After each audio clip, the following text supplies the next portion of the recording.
नमस्कार दोस्तों। आज के वीडियो में मैं पाकिस्तान और सऊदी अरब के बीच 17 सितंबर को हुए रणनीतिक म्यूचुअल डिफेंस एग्रीमेंट के बारे में बात करूंगा। यह एक बहुत ही महत्वपूर्ण घटना थी। इसी वजह से पाकिस्तान के प्रधानमंत्री और पाकिस्तान के सेना प्रमुख दोनों ही इस समझौते पर हस्ताक्षर करने के लिए रियाद में मौजूद थे।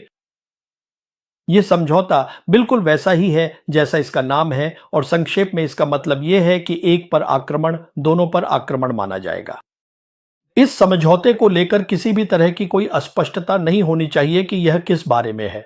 जैसा कि मैंने कहा, यह वही है जो ये है, लेकिन मुद्दा इस समझौते की व्याख्या का है और यहीं पर मुझे लगता है कि भारतीय विश्लेषक, भारतीय मीडिया और कई विदेशी विश्लेषकों ने इसे पूरी तरह गलत समझा है। और यही वह बात है जिसके बारे में मैं अपने वीडियो में बात करना चाहता हूं, यानी इस समझौते की व्याख्या। लेकिन इससे पहले कि मैं ऐसा करूं, इस समझौते से जुड़े 3 घटनाक्रम हैं जिन्हें संक्षेप में समझना जरूरी है। अब पहली बात यह है कि यह बिल्कुल भी संयोग नहीं था कि 17 सितंबर को जब यह समझौता रियाद में साइन हो रहा था, उसी समय इस्लामाबाद में रिटायर्ड जनरल खालिद किदवई, जो अब पाकिस्तान की नेशनल कमांड अथॉरिटी के वरिष्ठ सलाहकार हैं और पाकिस्तान के स्ट्रेटेजिक प्लान्स डिवीजन के प्रमुख भी रह चुके हैं, जो परमाणु हथियारों के लिए जिम्मेदार है, ने एक प्रेस कॉन्फ्रेंस की। और इस प्रेस कॉन्फ्रेंस में जनरल किदवई ने 2 खुलासे किए। पहली बात, उन्होंने कहा कि जब ऑपरेशन सिंदूर की पहली रात को हवाई लड़ाई हुई थी, तब पाकिस्तान एयरफोर्स ने भारतीय वायुसेना के 7 फाइटर जेट्स मार गिराए थे, जिनमें से 4 उनके अनुसार राफेल थे। अब अपनी बात को साबित करने के लिए उन्होंने सबूत भी पेश किए। प्रेस कॉन्फ्रेंस में उन्होंने उन 4 राफेल विमानों के टेल नंबर भी बताए जिनके बारे में पाकिस्तान का कहना है कि उसने भारतीय वायुसेना के मार गिराए हैं। अब यह पहली बार है जब पाकिस्तान ने 4 राफेल विमानों को मार गिराने का ऐसा सबूत दुनिया के सामने पेश किया है। तो बात यह है कि अब गेंद वास्तव में भारत के पाले में है। भारत या तो इस सबूत का खंडन कर सकता है, या भारत कोई प्रतिपक्षी सबूत दे सकता है, या फिर भारत चुप भी रह सकता है। मान लेते हैं कि भारत इस पूरे मामले पर चुप ही रहेगा, तो भी दुनिया वैसे ही मानती है जैसा वह इस खुलासे से पहले मानती थी। और वह यह है कि ऑपरेशन सुंदर का परिणाम यह था कि पाकिस्तान की सेना ने भारत के खिलाफ अपनी विश्वसनीय पारंपरिक युद्ध क्षमताओं का प्रदर्शन किया, जो कि एक बड़ी बात थी। अब जनरल किदवई का दूसरा खुलासा यह था कि ऑपरेशन सुंदर के बाद हम जानते हैं कि पाकिस्तान सेना ने आर्मी रॉकेट फोर्स कमांड का गठन किया है और जनरल के अनुसार यह कमांड पाकिस्तान की पारंपरिक युद्ध प्रतिरोधक क्षमता और परमाणु युद्ध प्रतिरोधक क्षमता के बीच एक अतिरिक्त स्तर की प्रतिरोधक शक्ति जोड़कर परमाणु सीमा को और ऊपर उठा देती है। तो वह यहां कह रहे हैं कि पाकिस्तान की मौजूदा विश्वसनीय पारंपरिक युद्ध क्षमताएं इस रॉकेट फोर्स कमांड के कारण और भी अधिक मजबूत हो जाएंगी, जिसे पाकिस्तान सेना ने बनाया है। और मैं इस पर जनरल किदवई के आकलन से सहमत हूं। लेकिन यहां ध्यान देने वाली बात यह है कि जैसा मैंने कहा, यह प्रेस कॉन्फ्रेंस कोई संयोग नहीं थी।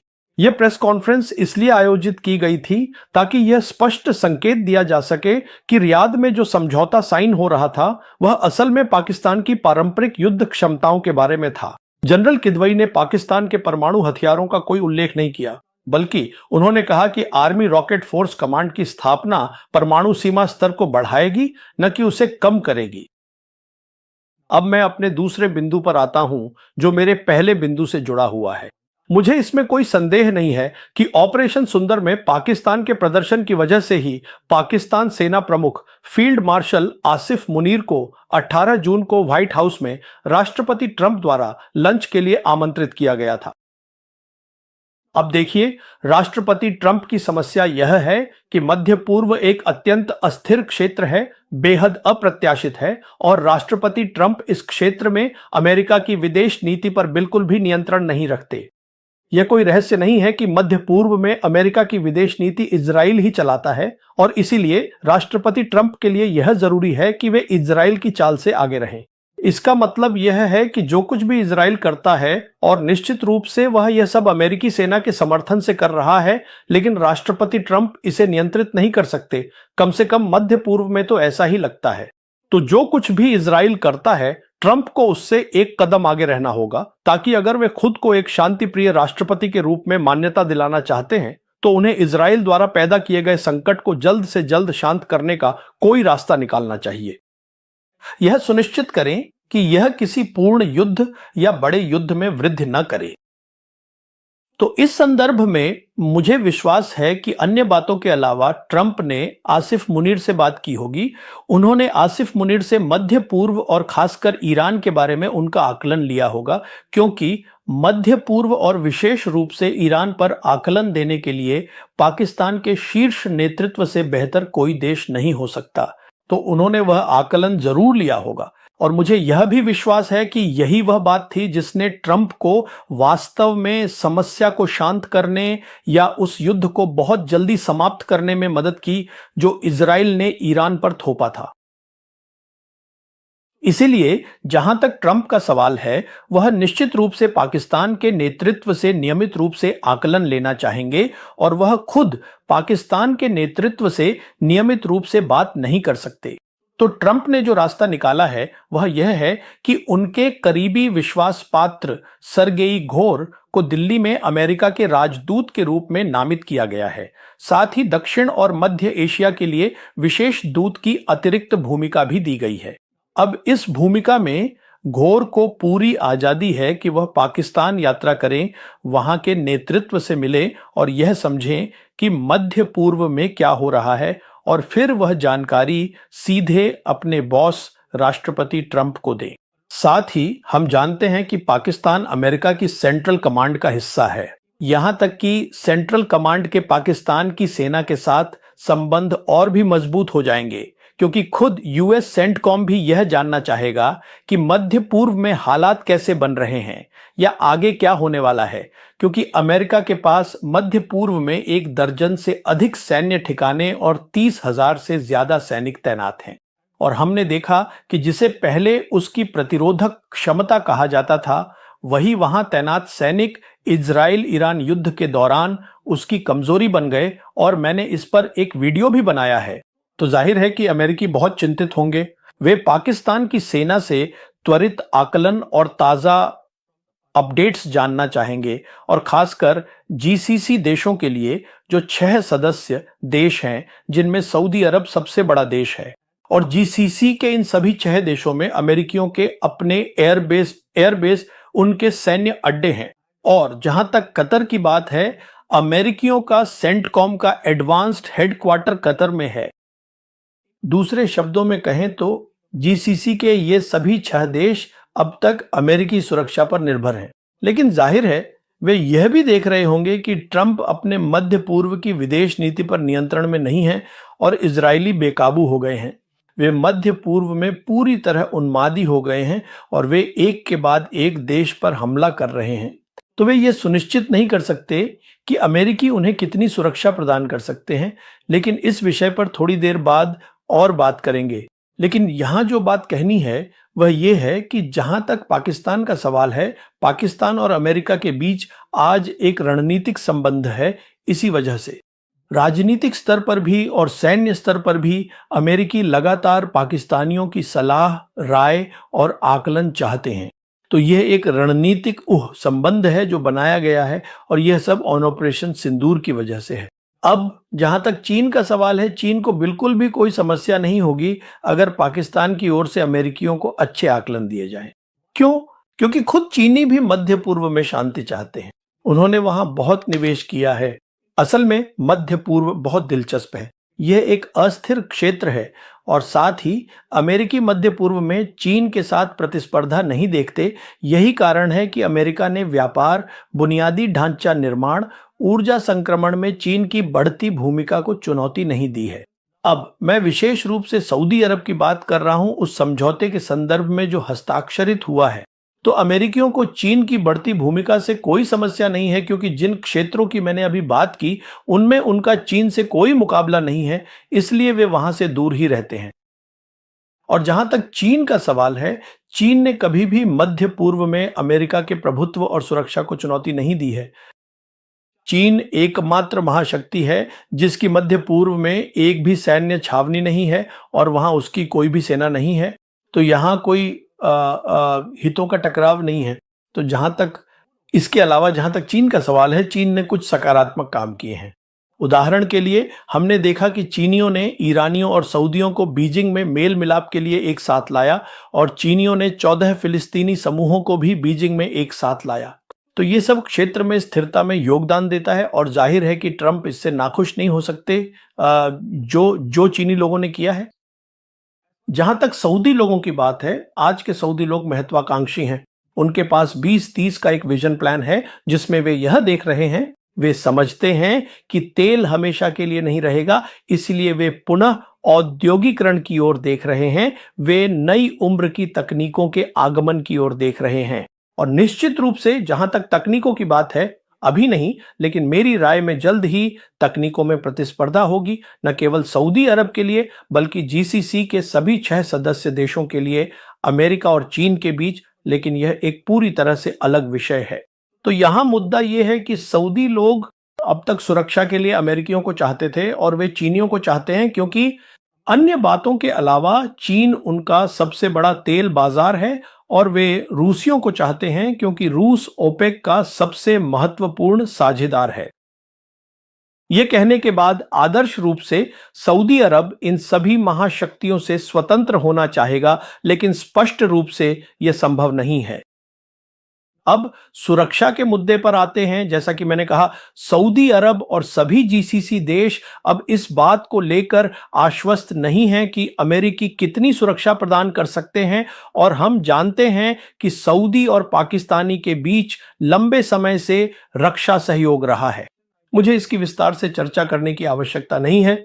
हम जानते हैं कि पाकिस्तानी सेना, सैन्य बल, उन्होंने सऊदी सेना, सऊदी वायुसेना को प्रशिक्षण दिया है। तो यह एक लंबी कहानी है जो इनके बीच चलती आ रही है। जहां तक रक्षा का सवाल है, इन दोनों देशों पाकिस्तान और सऊदी अरब के बीच अब सवाल यह है कि यह समझौता क्यों जरूरी था। मेरे आकलन में यह जरूरी था और इस समझौते को लेकर गंभीर बातचीत शायद तब शुरू हुई होगी जब 13 जून को इजरायल ने ईरान पर हमला किया था।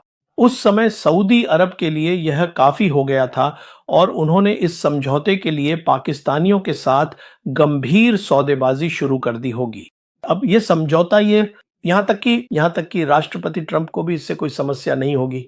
अगर पाकिस्तानी सऊदी अरब को इजराइल के खिलाफ पारंपरिक युद्ध के लिए प्रतिरोधक क्षमता प्रदान कर सकते हैं, तो ट्रंप इससे नाखुश नहीं हो सकते, क्योंकि वे क्षेत्र में किसी भी तरह की बढ़ोतरी नहीं चाहते। तो एक तरह से अगर वे खुद कुछ नहीं कर सकते तो पाकिस्तानी करने दें। खैर, जैसा कि मैंने कहा, अब पाकिस्तान के अमेरिका के साथ रणनीतिक संबंध है। तो मेरे आकलन में ये सभी महत्वपूर्ण बिंदु इसी तरह एक दूसरे से आपस में जुड़ते हैं। इसलिए यह गंभीर बातचीत इस समझौते को लेकर कम से कम 2-3 महीनों से चल रही है। तो जब हम ये पृष्ठभूमि समझ लेते हैं, अब मैं व्याख्या पर आता हूं और यहाँ व्याख्या में 3 बिंदु दूंगा। पहला ये है कि पाकिस्तान और सऊदी अरब के बीच जो यह समझौता हुआ है, यह पाकिस्तान के परमाणु हथियारों के बारे में नहीं है। यह समझौता पाकिस्तान द्वारा सऊदी अरब को परमाणु सुरक्षा छतरी देने के बारे में नहीं है, जैसा कि कई विश्लेषक कह रहे हैं। क्योंकि कृपया देखें कि जनरल किदवई ने क्या कहा था और उन्होंने 17 सितंबर को प्रेस कॉन्फ्रेंस क्यों की थी। देखिए, मैं पाकिस्तान के रक्षा मंत्री की बातों की बजाय जनरल किदवई की बातों को ज्यादा गंभीरता से लूंगा, क्योंकि रक्षा मंत्री एक राजनेता हैं और जाहिर है कि वे सैन्य मामलों को उतना अच्छी तरह नहीं जानते होंगे। तो मेरे लिए यह बिल्कुल स्पष्ट है कि इसका परमाणु हथियारों से कोई लेना देना नहीं है। यह पाकिस्तान की पारंपरिक युद्ध क्षमताओं और विश्वसनीय पारंपरिक प्रतिरोधक क्षमता से जुड़ा है, जिसे जनरल किदवई के अनुसार Pakistan army rocket force command की स्थापना से और भी मजबूत किया जाएगा। तो ये पहली बात है। दूसरी बात यह है कि पिछले हफ्ते मैं चीन में था और मैं वहां 12वें बीजिंग शांगशांग फोरम में भाग लेने गया था। अब यह चीन के कैलेंडर में एक बहुत ही महत्वपूर्ण वार्षिक कार्यक्रम है और इसका आयोजन चीनी राष्ट्रीय रक्षा मंत्रालय द्वारा किया जाता है। और इस बार इसमें लगभग 100 सरकार प्रमुख, वरिष्ठ सैन्य नेता और दुनिया भर के विद्वान शामिल हुए थे। और इस फोरम के इस विशेष सत्र में वे जिस मुख्य मुद्दे पर चर्चा कर रहे थे वह था एशिया प्रशांत क्षेत्र में शांति और स्थिरता कैसे लाई जाए। मैं यहाँ इस पर ज़्यादा विस्तार से नहीं जाऊँगा, बस इतना कहूँगा कि मैंने अपने पहले के वीडियो में भी कहा है कि इस सदी में जो कुछ हो रहा है, उस पर चीनी दृष्टिकोण रूस के दृष्टिकोण से मेल खाता है और ये पूरी तरह से अलग है उस सोच से जैसी पश्चिमी देश, अमेरिकी और यहाँ तक कि भारतीय भी सोचते हैं। वे लोग शून्य योग खेल की तरह सोचते हैं। ये लोग सोचते हैं कि यह संभव है कि सभी एक साथ अस्तित्व में रह सकते हैं। यहाँ जीत-जीत की संभावना है, यानी सभी जीत सकते हैं। तो यहाँ जो बात कहनी है वह ये है कि इस मंच पर 17 तारीख को जब मैं इसमें शामिल हुआ था, उसी समय ये समझौता साइन किया गया था। तो मुझे ये अच्छा अवसर मिला कि मैं कई चीनी विद्वानों से बात कर सकूं, जिनमें पीएलआई के साथ-साथ नागरिक पक्ष के लोग भी शामिल थे और उन सभी ने बहुत स्पष्ट रूप से कहा कि चीन भारत के साथ सामान्य संबंध चाहता है। मेरे लिए यह बात बिल्कुल स्पष्ट थी कि यही वे चाहते हैं। फिर वहां एक पाकिस्तानी प्रतिनिधिमंडल भी था। असल में जहां तक पाकिस्तानियों का सवाल है, चीन के साथ उनके घनिष्ठ संबंधों के कारण उनके विद्वान चीनी विश्वविद्यालयों में आते जाते रहते हैं। तो इस मंच पर कुछ अच्छे लोग मौजूद थे। मैं उनसे बातचीत कर सका और उनमें से हर एक ने मुझे बिना किसी अस्पष्टता के बहुत स्पष्ट रूप से बताया कि पाकिस्तान भारत के साथ शांति और सामान्य संबंध चाहता है। हर किसी ने मुझे यही बात बताई। लेकिन सवाल यह है कि जो ये प्रॉक्सी वॉर चल रही है उसका क्या? देखिए, सबसे पहले जैसा कि मैंने बार-बार कहा है, यह प्रॉक्सी वॉर एक सैन्य मुद्दा है और पिछले 35 वर्षों से जब 1990 में जम्मू और कश्मीर में समस्या शुरू हुई थी, भारतीय सैन्य नेतृत्व लगातार सुस्त रहा है और वे विश्वसनीय पारंपरिक युद्ध लड़ने की क्षमताएं विकसित करने में असफल रहे हैं। और इसी का नतीजा है कि यह प्रॉक्सी वॉर जारी रहती है। और जहां तक पाकिस्तान का सवाल है, यह सब ग्रे जोन क्षेत्र है और वे ऐसा इसलिए करते हैं क्योंकि वे चाहते हैं कि भारत और पाकिस्तान औपचारिक या अनौपचारिक रूप से एक टेबल पर आएं और अपने मुख्य मुद्दों पर बात करें, दोनों पक्ष बातचीत करें। ऐसा नहीं है कि वे कल ही कश्मीर समाधान की उम्मीद कर रहे हैं, लेकिन वे चाहते हैं कि बातचीत शुरू हो और साथ ही रिश्ते सामान्य हों। तो मेरा कहने का मतलब यह है कि मैंने चीनियों और पाकिस्तानियों से यही सुना है कि दोनों भारत के साथ सामान्य संबंध चाहते हैं। दूसरे शब्दों में, जहां तक इस समझौते का सवाल है, मैं पूरी तरह स्पष्ट हूं कि न तो चीन और न ही पाकिस्तान भारत और सऊदी अरब के बीच की रणनीतिक साझेदारी को खतरे में डालने, नष्ट करने या नुकसान पहुंचाने के लिए कुछ भी करेंगे। वे इससे दूर ही रहेंगे। अब मेरी तीसरी बात यह है कि बहुत से लोगों ने कहा है कि यह एक समझौता है जो रियाद में साइन किया गया था। यह कोई संधि या समझौता पत्र नहीं है, इसलिए यह कानूनी रूप से बाध्यकारी नहीं है और वे सही हैं। लेकिन मेरी बात यह है कि जब हम एक सैन्य समझौते की बात कर रहे हैं जो दोनों पक्षों के लिए महत्वपूर्ण है, तो दोनों पक्ष अपनी पूरी कोशिश करेंगे क्योंकि दोनों ही पक्ष परिणाम चाहते हैं। दोनों पक्ष चाहते हैं कि उनके संबंधों में आपसी विश्वास और मजबूत हो। तो जहां तक मेरा सवाल है, मैं कानूनी पहलू को छोड़कर संधि और समझौते में ज्यादा फर्क नहीं देखता, क्योंकि जैसा कि मैंने कहा, इस समझौते में दोनों पक्षों की भागीदारी बहुत बड़ी होगी। और जैसे ही समझौते पर हस्ताक्षर हुए, रिपोर्ट आई कि सऊदी अरब ने तुरंत ईरानियों को भी इस समझौते के बारे में सूचित कर दिया कि यह समझौता किस बारे में है। और जैसा कि मैंने कहा, ईरानियों के लिए यह निश्चित रूप से खुशी की बात होगी, क्योंकि ईरान और सऊदी अरब ने बीजिंग में चीनी मध्यस्थता के साथ अपने संबंधों में सुधार किया है। तो अब मुद्दा यह है, ईरानियों को इस समझौते से कोई समस्या नहीं है। सऊदी इस समझौते का स्वागत करते हैं। अमेरिकियों को भी एक तरह से खुशी है कि यह हुआ ताकि ट्रंप को सीधे तौर पर कोई कार्रवाई न करनी पड़े या कोई ऐसी कार्रवाई जो वे इजरायलियों के खिलाफ नहीं कर सकते। चीनी खुश हैं क्योंकि यह शांति लाता है और शांति से भी बढ़कर है। कृपया याद रखें, मैंने 1 महीना पहले एक वीडियो किया था जिसमें मैंने कहा था कि ऑपरेशन सिंदूर के बाद चीन पाकिस्तान को इस क्षेत्र में एक अग्रणी सैन्य शक्ति बनने में मदद करेगा और ठीक वही हुआ है। तो हर कोई खुश है और यह समझौता बिल्कुल भी भारत के खिलाफ नहीं है। और ये बहुत स्पष्ट होना चाहिए कि यह समझौता या जो कुछ भी हुआ है वह मुख्य रूप से पाकिस्तान के प्रदर्शन के कारण संभव हो पाया है, जैसा कि दुनिया ने ऑपरेशन सिंदूर में देखा। बहुत बहुत धन्यवाद।